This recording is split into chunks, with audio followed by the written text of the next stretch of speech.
En este capítulo hablaremos de la última etapa de la España del siglo XIX, la Restauración Borbónica.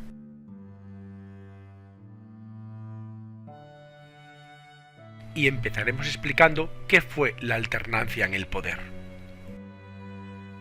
Como hemos visto en el capítulo anterior, en diciembre de 1874 el general Martínez Campos se pronuncia en Sagunto y proclama rey a Alfonso XII, hijo de Isabel II, cuando tenía 16 años. El principal objetivo de este rey era consolidar la monarquía y la estabilidad institucional.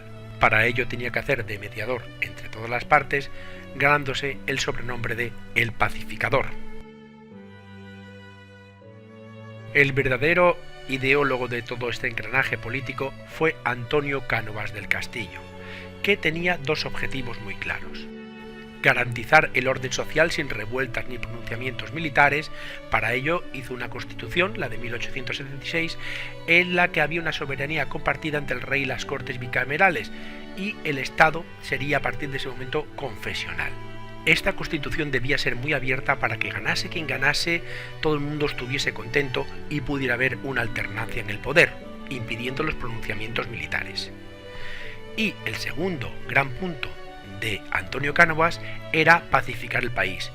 Puso fin a la guerra carlista en el 76 y 2 años después acabó con la Revolución Cubana. A partir de entonces en España se instauró el bipartidismo, basado en la alternancia pacífica del poder. ¿Y en qué consistía? Pues muy fácil, en que a veces gobernaban los conservadores y otras los liberales. Ambos eran partidos dinásticos y se alternaban en el poder, es decir, como si fuera una herencia, por así decirlo. En la parte conservadora lo dirigía Cánovas del Castillo y la liberal Sagasta. ¿Y por qué es posible esto? Porque ambos partidos coincidían en lo esencial, eran monárquicos, respetaban la Constitución, respetaban también la propiedad privada y querían un Estado centralizado y unitario. La única pequeña diferencia entre ambos es que el conservador era confesional y garante del orden social, mientras que el liberal era laico y partidario de reformas sociales. Aunque Alfonso XII murió en 1885, se firmó entre ambos partidos el Pacto del Pardo, que fue una especie de acuerdo informal para que hubiera alternancia política tal y como había ocurrido hasta estos momentos. Y se nombró como regente a María Cristina hasta la mayoría de edad de Alfonso XIII. ¿Pero qué problemas internos tuvo el bipartidismo? Bueno, pues vamos a verlos.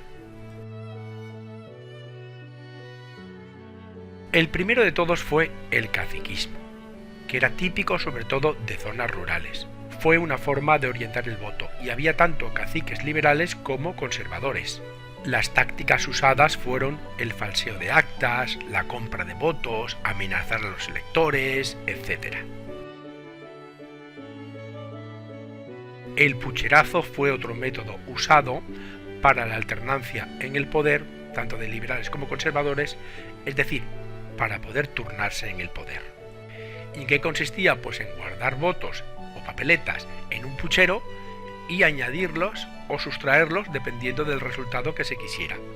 Otros métodos usados era poner las urnas en sitios de imposible acceso, o utilizar a lázaros, que eran personas fallecidas que votaban, o cuneros, que eran candidatos que se inscribían en una circunscripción por la que no tenían vinculación personal o política.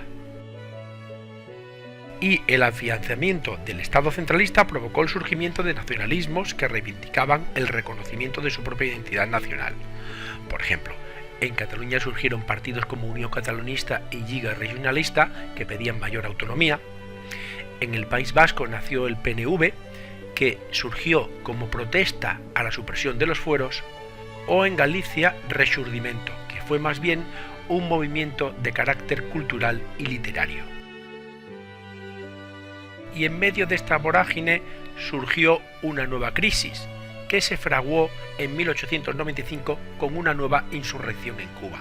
Los cubanos que pedían más autonomía se apoyaron en su vecino norteamericano, que lo que quería era anular los aranceles que le impedían comerciar con ella, y bajo el pretexto del falso hundimiento del acorazado Maine en La Habana, acusaron a España de ello y le declararon la guerra. Lógicamente España duró 4 segundos.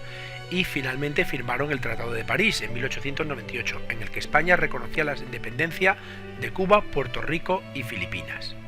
En nuestro país se formó un sentimiento de frustración y pesimismo que dio origen a una reacción de un movimiento regeneracionista que pedía un verdadero cambio en la política española. Y esto ha sido todo, muchas gracias por escucharme y espero que te haya servido de ayuda. Para más información entra en yucam.com.